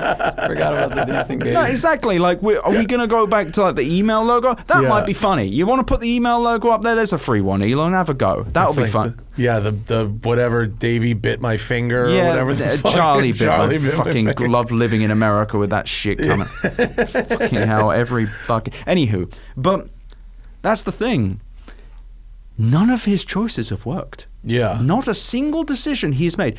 Twitter Blue makes less money than the baseball team makes in 1 month. Yeah, it's not good. Yeah, it's not a good was decision. it 0.1%? It was some in your article or tiny something else. It was. They make like $11 million in 3 months. Yeah, it's And the when you're interest on Twitter, their that's loan is nothing. like There are $300 casino million. floors Yeah. that make more than that in a day. Yeah, like in Propmt. Yeah, yeah, exactly. Like, Because I a live in Mississippi Vegas. and casino is doing that. Also, that's the ultimate judgment of crypto. Las Vegas rejected crypto. That should tell you everything. What? Oh, did they regret what? Trading? How did they? No, they didn't reject it in the way that normal places do. Just crypto never seemed to take hold there in a very quiet way, which makes me think that the Nevada Gaming Commission just went, don't work with these fucking companies. You can take their sponsorship money, but if we hear you backing a fucking crypto startup, Oh, that's interesting. we will kill you. We will come into it because everyone fears the NGC. Miami was on board. Yeah, because Miami. it's fucking the most Florida idea ever. Miami How we gonna means get rich? How stuff. we gonna do it? Don't know. Computer. There was just a great article like 2 days ago about the now like the lifestyle that is left behind now that all the crypto money is gone. Oh, yeah. And the best quote ever was like, you know who makes a lot of money in Miami? The people installing windows on yachts. And it was like, yup. Yeah. Exactly. Yeah, 'cause they have real Exactly jobs. Right. Yeah. And- people with real jobs. But also, yeah, with Twitter, I don't think it can kill it. I just don't think it's mesthetized. It's too much of a It's part of society. yeah, part of society, but also just like if he kills it, he'll have to admit he failed. And he knows if he makes too big a change to really ruin it, people will just stop using it entirely, and then he'll have nothing Yeah. other than billions of dollars of debt. Do you think he'll eventually dump it at a loss? Yes, but have I an think he excuse as will- To like, oh, it's too broken. Or This whole thing with the advertisers that came out today, I think this might begin. The bankers have to start calling people and going, call the Sauds. There was They've dealt with America. What is the reference to the Saudis with? In They regards to invested. Twitter? They were part of the deal They're- that Elon used to purchase Twitter Got it. and take it private. Did not know that. Okay. Yeah. And one of their major backers is also Binance, the crypto, with who are definitely under investigation from pretty much every US thing. And there was a rumor that there was a Interpol red notice on CZ, the CEO. It's kind of bullshit. He blocked me on Twitter, by the way. Did he? Bitch ass that's motherfucker. Unfortunate. Just proved me right. I smiling manned him, so he that was what made him block me. I sent him this picture of the smiling man I have. yeah, I love posting that. It's so good. But the Twitter deal is so bad, but I don't think they have any controlling interest. They just back the debt. Doesn't mean they can't start calling and saying, Elon. Well, actually, when he went to the Qatari World Cup. Yeah, and he was in there standing like going, skybox.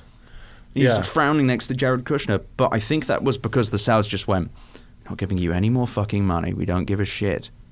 You're lucky you're alive right now. Yeah. I can change the law from my laptop. And you think I'm joking? Yeah, no. You will not leave this room alive if I deem it necessary. So no more money for you. And then Elon tried to do another round, I think at the end of last year, at the same price, and everyone was like, What? No, Yeah. you don't have advertisers anymore. The only advertisers you have are the ones that you find on Pornhub. And even them, they won't touch you.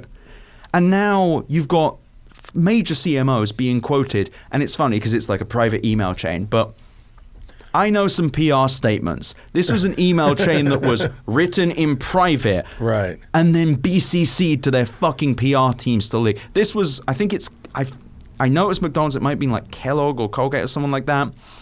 They both were like, yeah, the racism's really bad. It's great for them. There's no loss there. They were never going to give Elon more money. So he's going to go to this advertising conference and be like, yes, we got rid of all of the people that I believe are racist.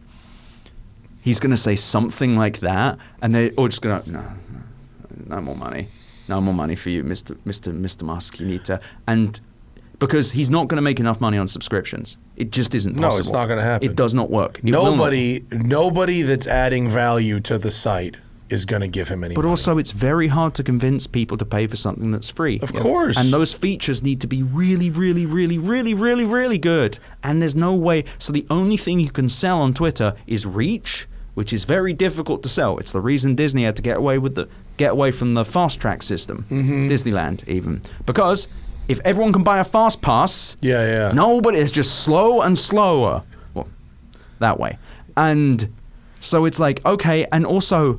The first people that bought your product were the worst people alive. Just Sure. like, real just straight up dregs of society. Well, the fact that they made it so you could get it and then hide the check mark. Well, they never did that though. Oh, they didn't? Because they don't know how to turn it off. They certainly don't know how to give other people a feature. No, but they turn it off. They talked about it. But they didn't actually do it? No, they can't work out how to turn it off. No, but if you bought blue. Yeah, they don't know how to give you that option. Oh, because okay. they don't have it. Because the guy who ran the room and all the people in the room were fired and all of the laptops were sold. Yeah, it's a good idea to, when you buy a company, to fire everyone before you learn how it works. That's a great, only geniuses. No, and that's the thing. Super geniuses just fire everyone and figure out how to make it work later. Jessica Lessin of The Information, who said this is going to be seen as a business school case study in how to make money on the internet. And I think Nilay Patel of The Verge made the comment and said, no, you're completely right. The first just half. Not, yeah, no, just, no, just not in the way you think. Because no, God, no. I just think he will be bullied out of it because right now he has spent so much money to log onto this website where everyone is just, his friend is Cat Turd. Yeah, that's bad. How do you have so much money and your only friend is Cat Turd? Wow, just goddamn. How fucking depressing is that? I read that guy killed somebody. What? Someone found who his real identity was, and he actually killed somebody. I just imagine him as Eustace from Courage the Cowardly Dog. Stupid dog, I don't like the Twitter. When Rolling Stone was interviewing him, he referred to them as Rolling Stones, which is such a great old man way of referring to that magazine. Do you think if someone comes in and buys Twitter for, $10 billion or whatever, $5 billion, that it could be turned around if it was it reverted to how all they it was need before? to do is sell it to a consortium of evil bankers, put Magic Johnson as CEO. All that Magic Johnson tweets is like, I went to a sandwich place and had a sandwich. Here's a picture. I went with my wife to the shows. He and needs to be Tom from MySpace. No, basically. really. And everyone loves Magic Johnson. Yeah. Everyone's sitting there being like, oh, Magic Johnson, what's he talking about? Oh, he's saying the exact thing that just happened in the basketball game. LeBron James scored more points than the other team. That's right, Magic. Perfect CEO. And then you have a CTO and a COO who are just, I forget what the guy's name from Uber is, but guys like that who ran like Expedia. Yeah. Boring ass companies. And all they do is they go to all the advertisers and say, we will give you a year of the best rates ever. And we are going to build the world's most robust trust and safety company with your help. Yeah. We're going to build a trust and safety thing that works for advertisers. And I know you may think, oh, that's bad to hand over the reins to the No, advertisers will keep things as neutral as possible because they don't want to alienate any particular group. On top of that, they will, if they're smart, do a verification system that works. Just make it so it's all that verification says is this person is a real person. And then with celebrities, probably actually have a different one. I actually don't mind the designations. I think those are good. You should have one for government entities. Yeah, that's not terrible. That's fine. Except he took like the New York Times one away, and then Out of spite, he said apparently. NPR is state-affiliated media. There's just no fucking reason to do any of this. He's trying to impress a dwindling group of conservative guys who do not give a rat fuck about him. They only like him because he's like vaguely on their side. And he's also scared to go hard enough on the issues because he knows if he goes out there and is actually, not that he isn't transphobic, he definitely is, outwardly dead to rights transphobic, he's fucked. Yeah. Like he knows that he's not actually, he doesn't believe in anything. He just wants everyone to love him, to like respect him. It's never a good idea. Especially when you have a website of hundreds of millions of people. You're never going to be able to do that. Yeah. You're always going to have Unless someone... you're Magic Johnson. Yeah, there are people who don't like Magic Johnson, and they're freaks. But they're a small group. But that's the thing. You need someone really neutral. You need someone boring. Like or you bring Jack Dorsey. The CEO of the company shouldn't be the main character every day. Yes. You should have Jack Dorsey again. Jack Dorsey was great. He'd tweet like once or twice a year. He'd be like, I'm looking at a rock for 3 hours. This ayahuasca's great. Oh, my God. Me and Aaron Rodgers are talking about philosophy. Yeah. God, you know those conversations are so fucking stupid as well. I'm telling you, when he called me stupid, and then a week later he did the exact thing he called me stupid for that I said he would do. It was great stuff. It was fucking great. I love that these guys, but that's the thing with Elon as well. I think he's just done damage to tech because everyone's like, oh, he's not rich because he's smart. Yeah. So why the fuck is he rich? Yeah. Shit. Yeah. Like no one thinks that Mark Zuckerberg's a good person, but you could think he's smart. Right. And then he did the metaverse thing, and it's like, oh, maybe not. Yeah. Actually, he just had one great He idea. had one good idea over a decade ago, and now, by the way, if you have one great idea and you get very rich from it, great. yeah, Just stop fucking the world up. Just like literally, Tom from MySpace is great. Do you follow that guy on Instagram? No, I don't. You know what he does? I don't care.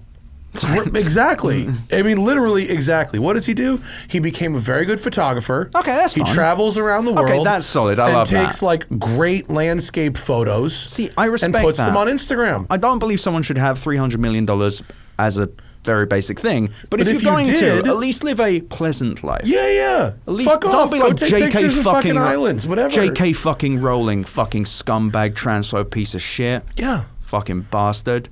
I love Daniel Radcliffe that he just went out. It's like, nah. Yeah. No, wonderful man. But JK Rowling, she could crash a solid gold Lamborghini into her solid gold boat every day and be fine while ate her favorite meal from her favorite chef while her favorite band plays. She's like, no, I need to go on and fucking talk about trans people because they make me so angry for no reason. And all that was because she can't accept just that someone else disagrees with her. Yeah. She's wrong. Be wrong quietly. Fuck off. Stop hurting fucking trans people, you nasty bitch. Fuck J.K. Rowling. God damn. Yeah, she sucks. Valid. Do we have anything on the Patreon? A little bit. Okay, let's go to that. A couple questions from the people. Of course, if you want to ask questions for the live show, if you want to get the show the day it's recorded, if you want to get an ad-free listening experience, then that's where you do it. Patreon.com/The Smoking Tire Podcast. What's up? Holy shit. Oh, here's a VC or a tech startup question, not VC. Okay. Maybe you can help, Ed. Christian is a fourth employee at a tech startup with 9K stock options. Is it worth staying 4 years to vest? I'm 2 years in on a 4-year vesting schedule. Company is valued at $21 million, only 2 years old. It depends entirely how likely you think they are to be liquid. Because if you think this company's going to last, you can stay or you can leave. If you think this company's genuinely going to sell one day, you actually have the most options. If you don't think it's going to sell, get out now. If you're kind of in the middle, probably stay just for another 2 years. I think that because $21 million valuation isn't huge, and also isn't at the point you'd get acquired. Like, it's in a weird middle ground.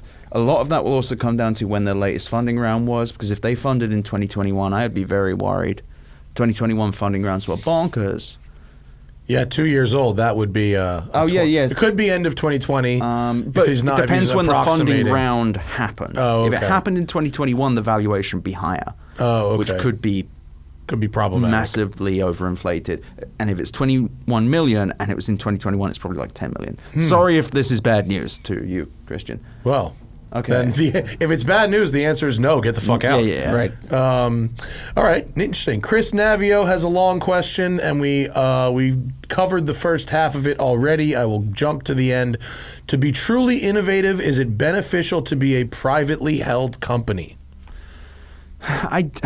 You could have a public company that's innovative. Apple did it. But that's because Apple was very successful and they learned very quickly, keep a bunch of fucking cash. They have like $200 billion in cash. So they're just like, the street can go suck one. Like, we can just do what we fucking want. To the point they have their own car thing that's just never happened, Project Titan.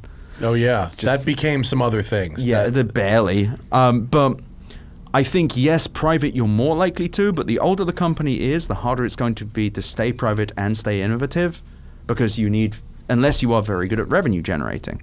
So it's tough. And like I said earlier, it's really tough to be innovative and keep raising funding when the only metric you're measured on is growth.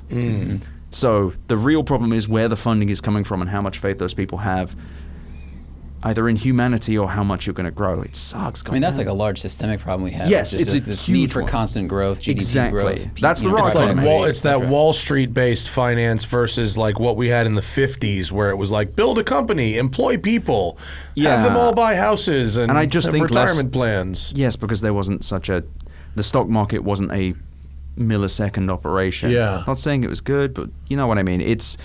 Everything got incentivized wrong. It sucks. Yeah. 2 car questions. Meh. says, I have a Model Y going back on lease. I love the electric thing, but I don't like the wind road cabin noise. Is there an electric car that isn't $75,000 that is built better and quiet inside? Yeah, a fucking bunch of them.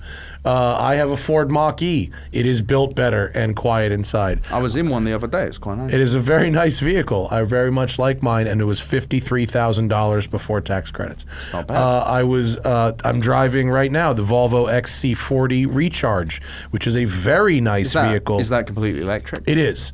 It doesn't have quite as much range as the Mach-E and the Model Y, but it is very nice to drive and very refined and quiet inside. It's $58,000. That's not bad. There are also the Kia EV6 and the Hyundai Ioniq 5 are both very nice cars. So I actually have a question though. Yeah. Which of these will deliver in like 2 months? Because I'm at the end of. I have a Model X. In like 2 months? I have a Model X, and I just had to extend the lease. I got it in 2020. It was a mistake, all right? They're hard to get. I mean, I know, and all these cars are hard to get. Which sucks. I don't want to have to get another Tesla. Please don't. I believe you. I don't know which one you could get in 2 months, but I don't need it. Like even in 6 months. I don't know. That sucks. That's a tough. I don't know. I don't know because I could haven't probably shopped. buy a used Mach-E. You probably could, or you could buy a used Model 3 for like fucking pennies right now. But if I was shopping for a $50,000 EV right now, I think the Ioniq 5 and the Mach-E are the best ones. Right. Although I really like this Volvo, it's cool. You could probably get the Volvo. When's it coming out? No, it's out now. Okay. Yeah. I think you're probably more likely to get the I'm Volvo. gonna look into that bad boy. Yeah. So I was looking at a Polestar. Yeah, they're cool too. But Polestar I 2 don't is think cool. they'll be available in time because I want an SUV ideally. Oh, the 3? Yeah, the 3 was just announced. Yeah. XC40 Recharge, quite nice. Okay. Wool interior. Savile Row, you might say. Son of Sandy says, what is the best GT summer car for under $45,000? Looking at a 2015 to 17 Lexus RCF, a new Mustang GT, a used Shelby C7 Corvettes, manual V8 Vantage, etc. That's all over the place.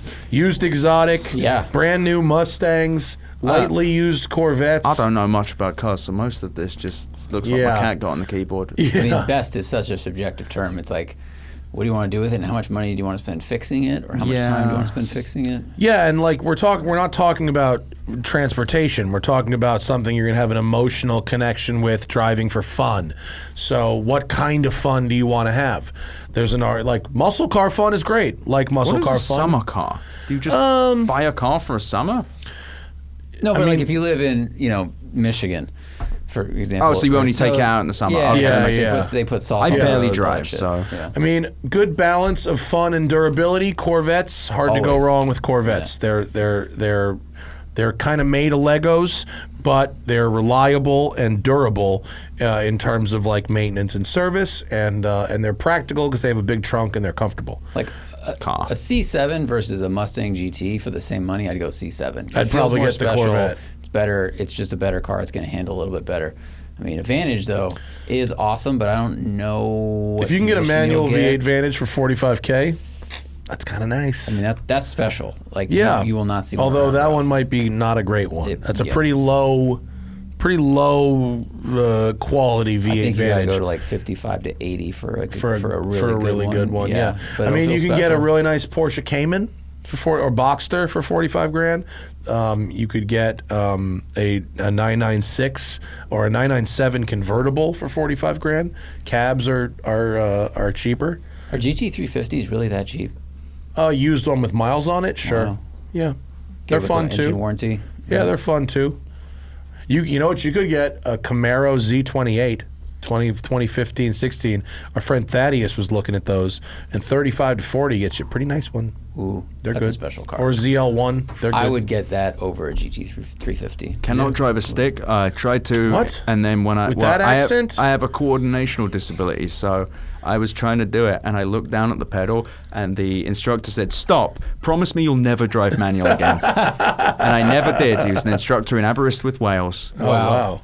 Yeah, he was Coordinational disability. Yeah, it's called dyspraxia. So like, you don't want me to try and do a weird But thing. EV, no problem. EV's fine because it's just the a hands are here. fucking. I can drive automatic fine. Automatic cars are easy to drive. There's just too many things going on at once. It's the fact that you have to coordinate a very different motion and the clutch, the whole clutch thing. What the fuck? All these car people, they tell me about fucking clutch. It's like, yeah, and the way it works, you just go. Every time someone tries to explain to me how the clutch works, they just start speaking in tongues. Like, yeah, you just go, you go a little bit like that. That's like when people talk to me about how crypto works. It's exactly the same thing. Yeah, but with crypto, you can explain like the system. With the clutch, you could explain the science, but it's not going to tell me how to do the woo. That's true. Try the because there's no feeling involved with like how crypto. You have to just get a feeling. You're like, when you just feel it. I'm like, it's like trying to get a recipe from a grandmother.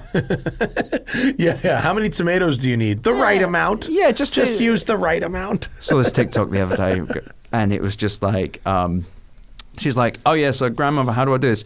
You just put the sugar around. You put enough. It's like, it's like magazines tell you where the clitoris is, but that you can't write down exactly how to work it because that varies a little bit, like the clutch. Never had sex.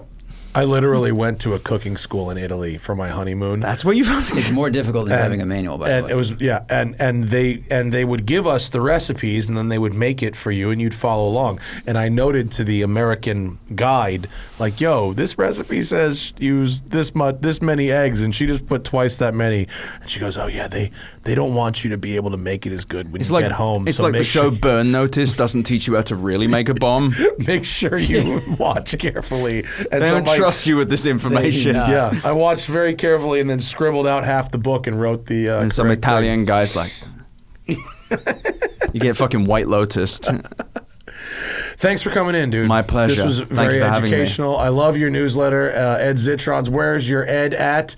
ez.substack.com is where you find it, or he tweets about it on Twitter behind a blue check mark that was definitely there before. No, I definitely paid for because I love Elon Musk. Ed Zitron on Twitter, and you just said TikTok. Do you use TikTok? No. Okay. Yeah, don't do that anyway. It's a demonic. Look at that picture. No, that's a young me. Oh, wow. That is a much less jaded picture Put than the person EZPR.com up. That's the better one. EZPR. Oh, shit. If your company is doing some really unethical things and you need I don't work with arms manufacturers. Don't work with them. There you go. There you go. EZPR.com. All right. Thanks, Ed. Thank you for having me. Good hanging out. And we will be back next week before we go to Tennessee to drive fucking razors. Okay, Try not to flip one. And try not to die. Fun. Yeah. See you guys later.